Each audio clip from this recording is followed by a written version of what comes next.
बिस्मिल्लाहिर्रहमानिर्रहीम।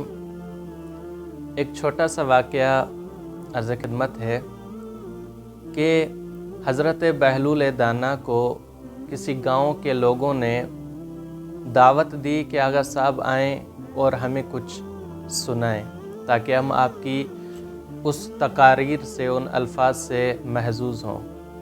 हज़रत बहलूल ने उन्हें फ़रमाया कि भाई मैं आपके पास आऊँगा ज़रूर, लेकिन मुझे उसकी उजरत देनी पड़ेगी, कुछ पैसे देने पड़ेंगे, और वो भी पहले। उन्हें कहा, गरीब आदमी थे, उन्हें कहा ठीक है, हम कोशिश करते हैं, चंद रुपए आपको दे देंगे, चंद दीनार आपको दे देंगे। हज़रत बहलूल जब उनके पास पहुँचे तो उन्होंने कहा पहले मेरे पैसे दो, फिर मैं आपको सुखनरानी और मजलिस सुनाऊंगा। उन्होंने पैसे की एक थैली निकाली और दे दी हज़रत बहलूल के हाथ में। हज़रत बहलूल ने अपने जेब में वो थैली रखी और उसके बाद अपनी सुखनरानी करना शुरू की, गुफ्तगू शुरू की। गुफ्तगू जैसे ही ख़त्म हुई तो उन अफराद को बुलाया, कहा फ़लाँ फ़लाँ फ़लाँ तुम इधर आओ। जैसे ही वो सारे इकट्ठे हुए, हज़रत बहलूल के करीब हुए, तो हज़रत बहलूल ने वो सिक्के निकाले और एक एक सबको देने लगे कि ये भाई तुम्हारा, ये तुम्हारा, ये तुम्हारा।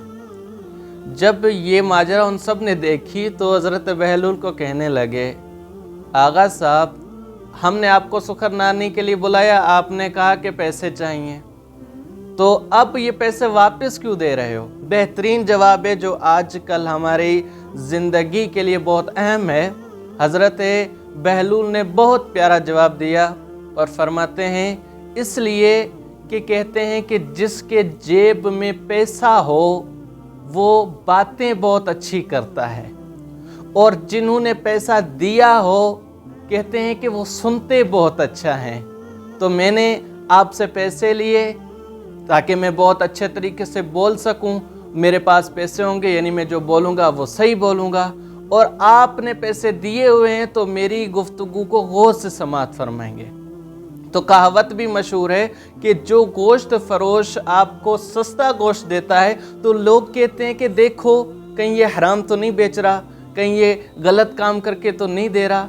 तो अज़ीज़ान मन, दुनिया में यही होता रहता है। हज़रत बहलूल समझाना चाह रहे हैं कि ये पैसे वाले लोग अगर कुछ कह दें, अगर बुरा भी कहेंगे तो हम कहेंगे नहीं अच्छा कह रहे हैं, और हम अगर पैसे देकर कोई चीज़ कहलवाएं तो शायद हमें ये लगेगा कि ये बात अच्छी है। तो आज के लिए इतना ही। खुदा।